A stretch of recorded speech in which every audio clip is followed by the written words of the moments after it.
Hi, my name's Sandy. In the Toronto news the other day, a few days ago, there was an article on the news about a gentleman in Toronto whose nephew had been recruited by al-Qaeda, I believe about a year ago or 2 years ago, and was promised martyrdom if he was to leave Toronto, leave his family in Toronto and go to Afghanistan and train with al-Qaeda. He was promised martyrdom, and his uncle said in the interview that this is not what happened. He was assassinated. He was killed. The uncle did not say what happened. In either case, the outcome was death for the young man, very young man. I believe he was a teenager. And I just wanted to mention a few points about this. I myself, here safe in Toronto, it saddens me that someone's parents came to give their children an opportunity at a better life, which I believe is possible in Toronto. And the parents probably gave up a lot and took risks in order to do this for their children, for themselves. Not that I revere capitalism. I know capitalism is not a solution. But in Toronto, in Canada, we have a wonderful democracy, at least. A lot of freedoms. And this young man threw this away for an ideology, for an idea, a concept. The romantic notion, being promised martyrdom. I don't know what happens quite to common sense. Is it the promise of 40 virgins, which just seems ridiculous, or is it the idea that you will be respected, and the idea that you've done something important? It does go straight to the idea of polarity, of right and wrong, good and bad, that we are, as human beings, enslaved to. And it has not moved us ahead, and it has not broken any chains over centuries. We seem to be going in circles with it. If you look at the situation a little more with common sense, and you take it a little further, what they're asking you to do is to strap explosives onto your body.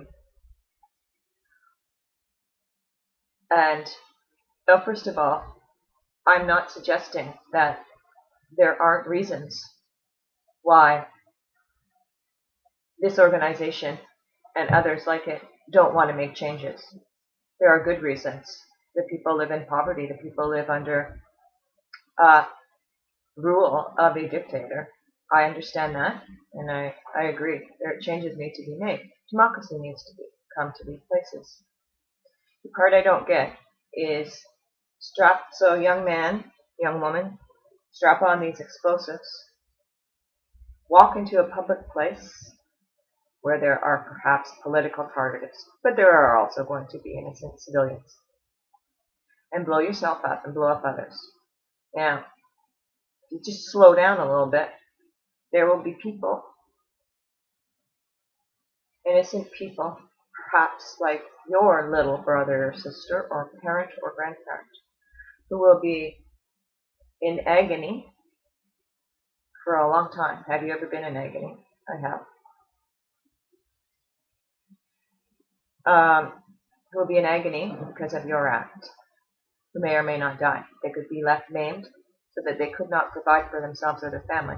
And they would go perhaps into starvation and disease and die and suffer a lot for a long time. Let alone psychologically, and how it would hurt if you imagine it was your family, how it would hurt people emotionally and cripple them for life.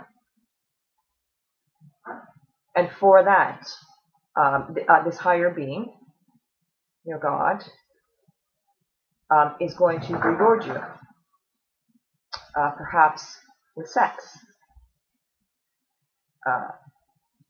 It doesn't really make a lot of common sense if you just slow down and look at it. And I just think it's sad that a young man who perhaps could have done who knows what, who had an opportunity to do something wonderful for our planet so that we can wake up and live in equality. I'm not saying the wanting to change the way things are now in many countries is wrong. It's not wrong. It's the way. So perhaps a simple message, do unto others as you would have them do unto you. The simplicity of it is very powerful. You don't know what's on the other side, but you know what's here. And it's what's here that you're unhappy with, so let's fix it. But if you stop and look, has this method worked and made a lasting change?